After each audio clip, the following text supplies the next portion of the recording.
कृष्णा राधे राधे। आज आपने सुनेंगे आषाढ़ माह के कृष्ण पक्ष की एकादशी व्रत कथा। आषाढ़ माह की कृष्ण पक्ष की एकादशी को योगिनी एकादशी के नाम से जाना जाता है। कहा जाता है कि योगिनी एकादशी का व्रत रखने से समस्त पापों का नाश होता है। साथ ही किसी भी व्यक्ति को क्रोधवश दिए गए श्राप से मुक्ति मिलती है। वह इस लोक के समस्त सुखों को भोगकर परलोक में मुक्ति की प्राप्ति कर लेता है। तो हम सुनते हैं योगिनी एकादशी व्रत कथा। बोलो श्री हरि विष्णु की जय हो। तो महाभारत काल की बात है। एक बार धर्मराज युधिष्ठिर ने भगवान श्री कृष्ण से कहा कि हे त्रिलोकीनाथ, मैंने ज्येष्ठ माह के शुक्ल पक्ष की निर्जला एकादशी की कथा सुनी है, जिसे सुनकर बहुत ही अच्छा लगा। अब आप मुझे कृष्ण पक्ष की एकादशी की कथा सुनाने की कृपा करें।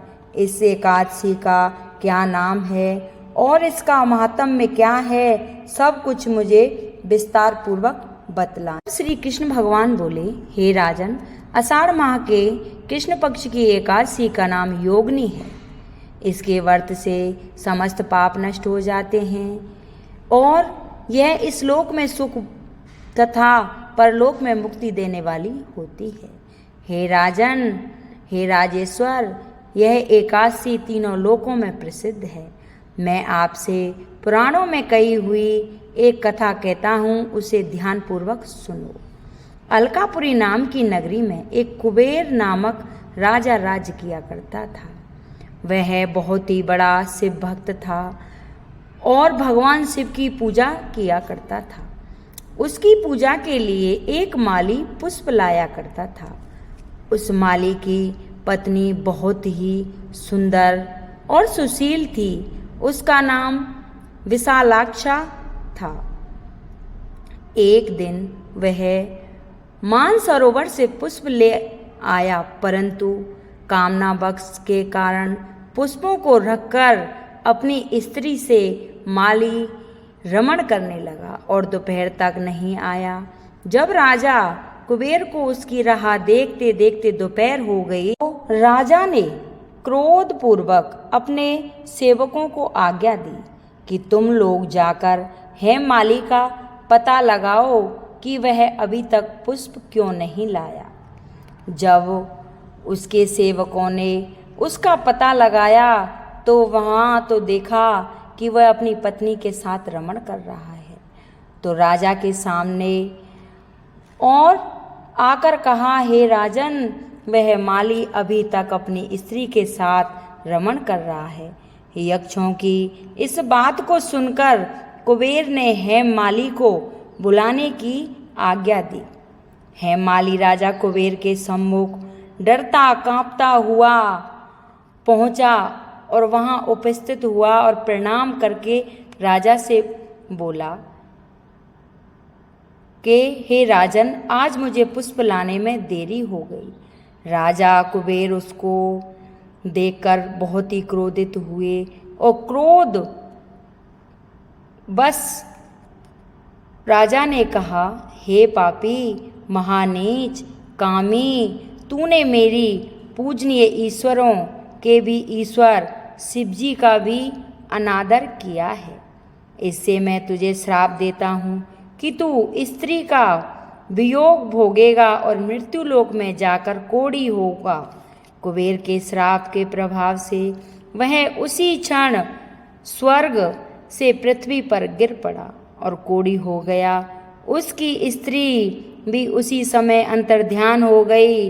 मृत्यु लोक में जाकर उसने महान दुख भोगे, परंतु शिवजी की भक्ति के प्रभाव से उसकी बुद्धि मलिन न हुई। वह हिमाचल पर्वत की ओर चल दिया।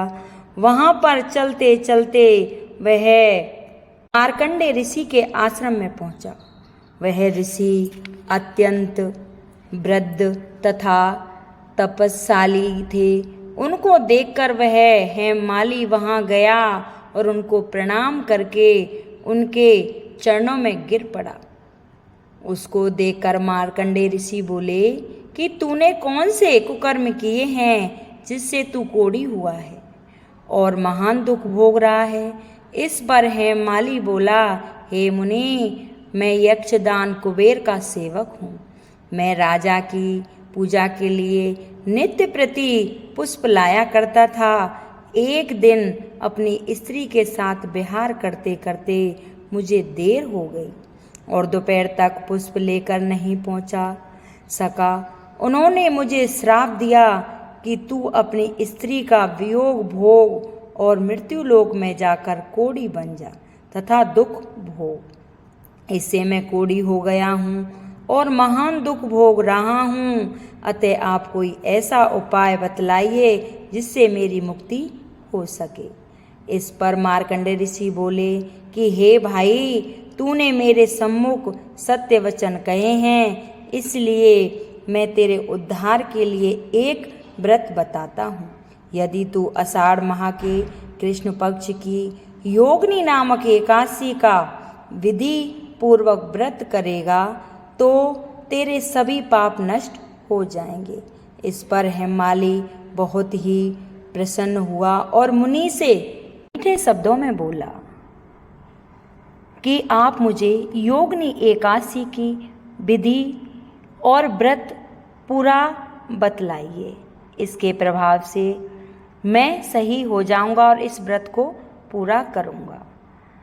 तो मुनि ने योगिनी एकादशी का विधि पूर्वक व्रत बतलाया। इसके प्रभाव से वह फिर अपने पुराने रूप में आ गया और अपनी स्त्री के साथ विहार करने लगा।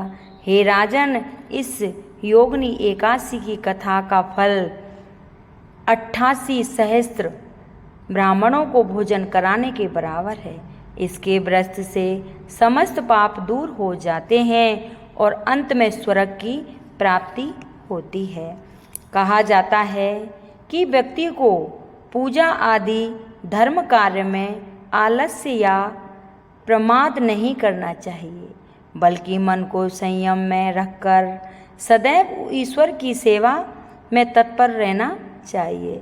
इस कलियुग में कोढ़ जैसे रोग से मुक्ति पाने के लिए मनुष्य को योगिनी एकादशी का व्रत श्रद्धापूर्वक रखना चाहिए। ये आषाढ़ माह की योगिनी एकादशी व्रत कथा थी। और अगर किसी को अच्छी लगी हो तो कृपया लाइक सब्सक्राइब करें। कमेंट में जय विष्णु भगवान की लिखकर जरूर बोले एकादशी महारानी की जय।